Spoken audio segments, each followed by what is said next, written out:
Hi, my name is Justin Sotomayor, and this is my presentation on lactate. So, lactate versus lactic acid, although they are frequently used interchangeably, they are not the same. For something to be an acid, it needs to have a hydrogen ion, which is what makes lactic acid an acid instead of just lactate. So, when you add hydrogen to lactate, is when you get a lactic acid. And then when you have the lactic acid, NAD plus scavenges hydrogens linked to the lactate, which is then produce ATP when there's enough oxygen available and the recovery or when pace slows in activity or exercise. So you have your lactate is what your body uses, and when there's lactic acid, your NAD plus goes through, takes that hydrogen away, uses it for ATP, and then allows lactate to circulate through the body.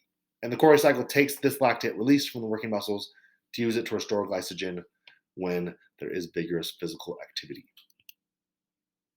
We have in our last presentation, we talked about glycolysis. And with glycolysis, you have the production of ATP, but this is the big focus that there is enough oxygen to produce glycolysis. When there's not enough oxygen is when you add hydrogens to the pyruvate and you make lactate through lactate dehydrogenase. So in NAD plus, oxidation does not occur as quickly during glycolysis. Lactate is produced instead of just the pyruvate and the ATP. So glycolysis gets stopped. You don't have all the other cycles that follow after. And the Cori cycle is what we're going to focus on, which happens in the liver and the kidneys.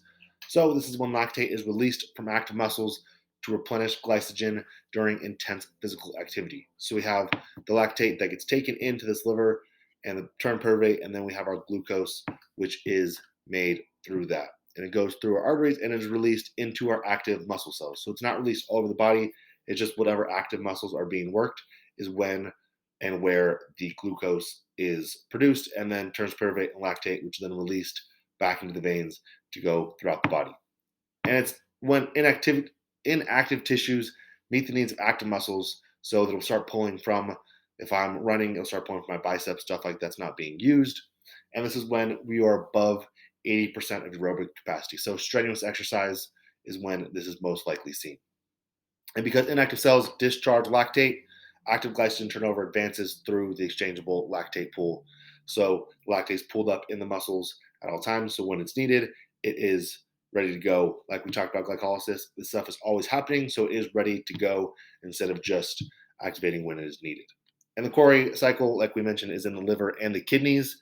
It's a precursor to synthesis of carbohydrates, which is necessary to maintain blood glucose levels. So this is only during strenuous activity this happens. When there's time for recovery or when things slow back down, it will go back to glycolysis when oxygen is needed, because that is what releases the glucose and is going to give you the ATP for day to day.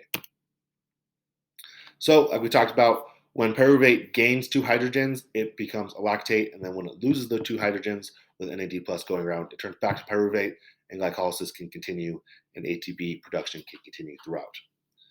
And then we have our blood lactate levels that we talked about for our 80% is when these things are occurring, is during very strenuous exercise. We can see they're pretty low during light, moderate, but they increase as exercise levels increase, and they go back down with recovery time. So if you're not doing anything, you see them dip pretty dramatically over time, pretty much opposite of what is happening here.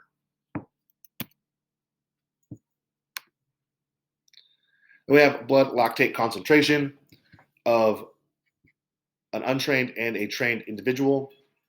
So we have that the threshold of an untrained individual is about 50% of their VO2 max is when lactate is going to start to increase and start being produced in the body.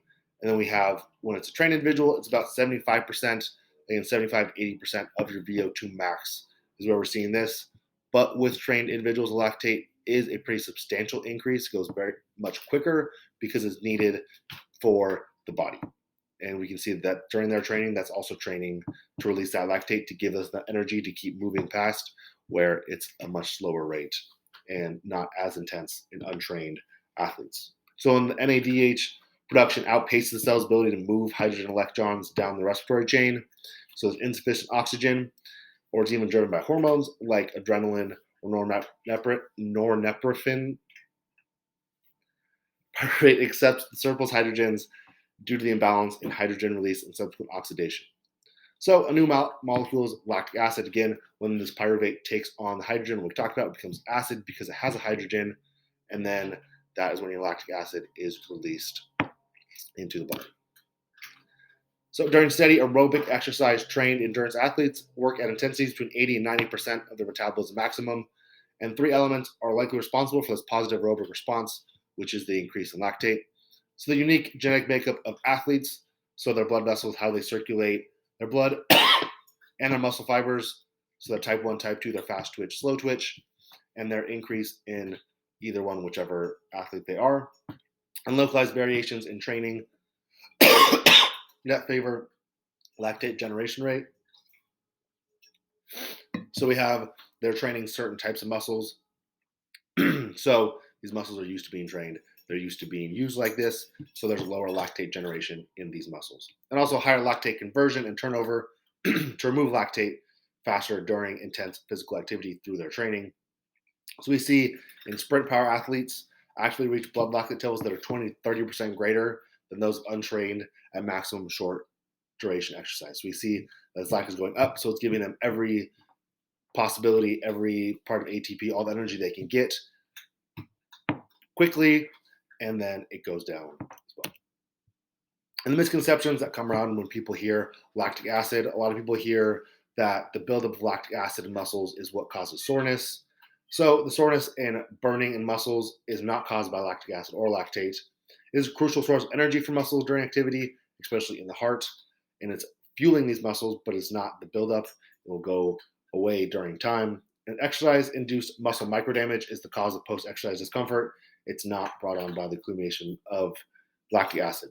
And then buildup of intercellular metabolites, such inorganic phosphate and hydrogen ions during high intensity exercise impairs muscles' ability to contract, which causes the exhaustion and burning. So again, we talked about the increase of hydrogen and the decrease of oxygen, which pairs with lactic acid. So it's paired with it, but it's not a direct result of lactic acid buildup or lactic acid sitting in the muscles.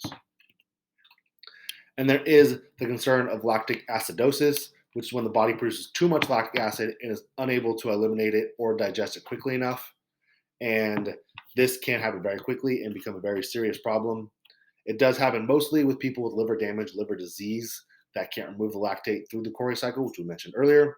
So they can't remove that from the blood quick enough or at an effective rate, and it results in high lactic acid or lactate levels, which can lead to heart disease, severe infection, shock, inadequate diabetes control, liver disease or injury, renal failure or disease, or sepsis, with some other things branching from that.